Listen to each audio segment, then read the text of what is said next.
तो क्या करते हैं, अभी हमने एक रिपोर्ट पढ़ी, सरकारी रिपोर्ट है गवर्नमेंट की स्वयं की, मेरे ख्याल से कि कोई कमेटी है पार्लियामेंट की, उसका कुछ सर्वे है, उसमें शायद ऐसा कुछ बताया गया कि 50-60% जो है सर्जरी जो है वो फेक सर्जरी, नकली सर्जरी, गलत सर्जरी नहीं चाहिए फिर भी हो रही है। लेकिन ये आंकड़ा कम है। दरबार के देखे कम से कम 90% सर्जरी नकली है, जो होनी नहीं चाहिए वो ये कर रहे हैं। दरबार सर्जरी का कतई विरोधी नहीं है, जहां आवश्यक है वहां सर्जरी होनी चाहिए। हम नहीं करते क्या रोज, मतलब हम तो नहीं करते, सुश्रुत भगवान करते हैं, वो तो बहुत बड़े सर्जन थे। आज ये जो लिखे रहते हैं ना तमाम डॉक्टर लोग, डिग्री लिखे रहते हैं डॉक्टर के आगे तमाम डिग्री, उनकी किताब में पहले पन्ने पे सुश्रुत भगवान की फोटो है। जो आयुर्वेद को नहीं मानते उन एलोपैथी वालों की, उसमें लिखा है father of surgery, the father of surgery, Sushruta. उनको मानते, लेकिन ये जो आयुर्वेद के डॉक्टर चिकित्सक ये कर रहे हैं, और स्वामी रामदेव जी कर रहे हैं, प्राण दिए पड़े, पूरा जीवन लगा दिया है, पूरा जीवन लगा दिया स्वामी रामदेव जी ने, बालकृष्ण जी ने। उन्हें नहीं मानते, उन्हें नहीं मानते। तो क्या निकला, राम को तो मानते हैं लेकिन राम की नहीं मानते। तो कृष्ण को तो मानते हैं बहुत, लेकिन कृष्ण की एक को बात नहीं मानते। अद्भुत है। अच्छा, ये परिपाटी तो देखा जाए तो भगवान श्री कृष्ण के समय में ही शुरू हो गई थी, उनके कुल में ही, नहीं मानने वाली।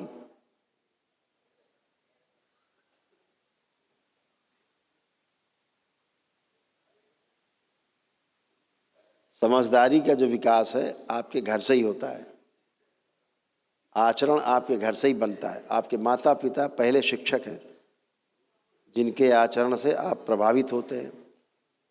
बिना कहे सुने आप अपनी माता पिता की चाल में, अब लड़का है तो पिता की चाल में चलने लगता है, उसी तरह चलेगा, स्टाइल में उसी तरह बात करेगा।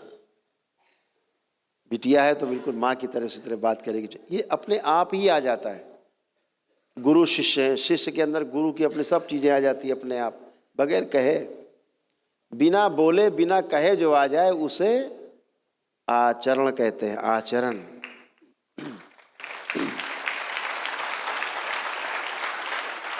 और जो बोल के बता के आ जाए उसे शिक्षा और संस्कार, तो उसे हम संस्कार कहते हैं। तो देख देख के भी धीरे धीरे संस्कार बन जाते हैं। कहते हैं ना वो संस्कारी है, तो माता पिता का लक्षण दिखता है उसमें। ऐसे ही आप गुरु से जुड़ते हो तो गुरु के जो लक्षण हैं वो आप में धीरे धीरे प्रकट होने लगते हैं। तो जैसे गुरु बिल्कुल आनंद में बैठे मजे में, वैसे आप भी मजे में आनंद में होने लगते हैं। यही व्यवस्था है। अभी नेपाल से देखो एक दल चला आ रहा, अभी रास्ते में है पदयात्री, वो इसलिए यार एक दल आ चुका नेपाल से, ये भी नेपाल से बैठे हैं, विष्णु जी, विष्णु आचार्य। रोज नेपाल से लोग रहते हैं, 10-5 लोग रोज नेपाल से आते हैं। तो अब वहाँ के लोग वहाँ पदयात्रा करके आ रहे हैं सारे, भगवान पशुपतिनाथ मंदिर के जो महंत जी हैं, पुजारी जी, मुख्य पुजारी हैं, उन्होंने वहाँ झंडी दे करके उनको रवाना किया।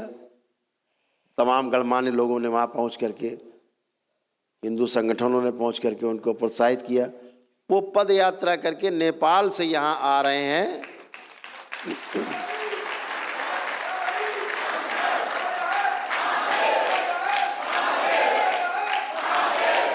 और वो ठीक होने के लिए नहीं आ रहे, ठीक तो पहले ही हो चुके वो इसीलिए आ रहे हैं कि दरबार बनाया जाए नेपाल में, ये डिमांड है।